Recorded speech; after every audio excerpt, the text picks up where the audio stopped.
Hello everyone, welcome back to my other new video. So this is morning time. Good morning to all of you. So actually this morning I will tell you my English learning journey. Actually when I started my spoken English journey. আসলে আমি কখন আমার ইংরেজি শেখার জার্নিটা শুরু করেছিলাম সেটা আপনাদের সামনে শেয়ার করতেছি আজকের এই ভিডিওতে। তো আমি 2024 সালের জানুয়ারি মাসের দিকে আমার স্পোকেন ইংলিশের হাতেখড়ি দয়াল চন্দ্র বর্মন এবং সুজন পাহান আবির ঠাকুরগাঁয়ের ছেলে, এদের ভিডিওগুলো আমি প্রতিনিয়ত দেখতাম ফেসবুকে, ইউটিউবে। তাদের ভিডিওগুলো দেখেই আমি নিজেকে অনুপ্রাণিত করি, আর সেখান থেকে আমার ইংলিশ জার্নিটা শুরু। 2024 সালে জানুয়ারি মাসে একটা বই কিনি, complete course of spoken English, ইংরেজি শিক্ষার গৃহশিক্ষক, written by Nazmul Hasan Noman sir. তো আসলে আমি কখনো বিশ্বাসই করতে পারিনি যে একটা বই পড়ে আমি ইংরেজিটাকে শিখতে পারবো without going any coaching centre, without going any private centre.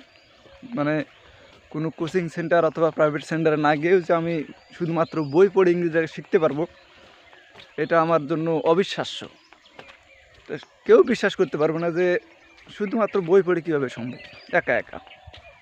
হ্যাঁ, অবশ্যই সম্ভব, আমি এটা সম্ভব করতে পেরেছি, অনেকেই পারে, আমিও পেরেছি।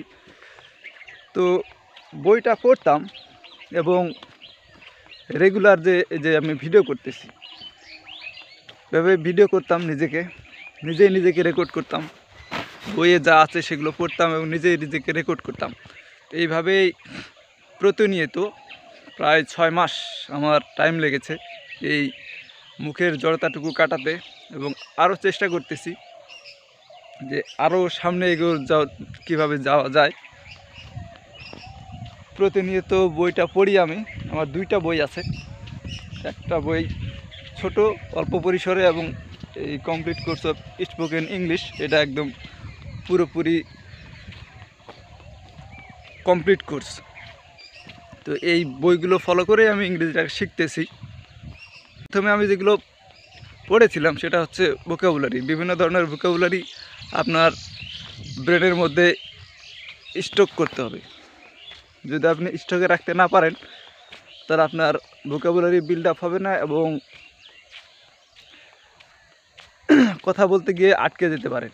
তো তাই বলতেছি, যদি আপনি ইংলিশটাকে যদি আপনার ব্রেনের মধ্যে রাখতে চান, অবশ্যই আপনার ভোকাবুলারির উপরে ফোকাস করবেন।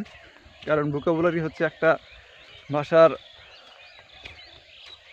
কি বলবো, এগোতে গেলে যে হাতে খড়ি সেটা দিয়ে শুরু করতে হবে ভোকাবুলারি।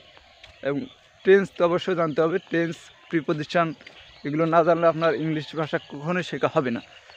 তাই বলবো আপনি টেন্সের উপর ফোকাস দেন, প্রিপোজিশনের উপর ফোকাস দেন এবং ভোকাবুলারির উপর ফোকাস দেন। এবং সেন্টেন্স মেকিং আপনি অল্পতেই শিখে যাবেন, সেটা কোনো ব্যাপার না। 1 থেকে 2 দিন টাইম দিবেন যে সেন্টেন্স কীভাবে মেক করতে হয়, আপনি একা শিখে ফেলবেন। তো ভিডিওটি মনোযোগ সহকারে দেখার জন্য ধন্যবাদ। Bye, have a good day.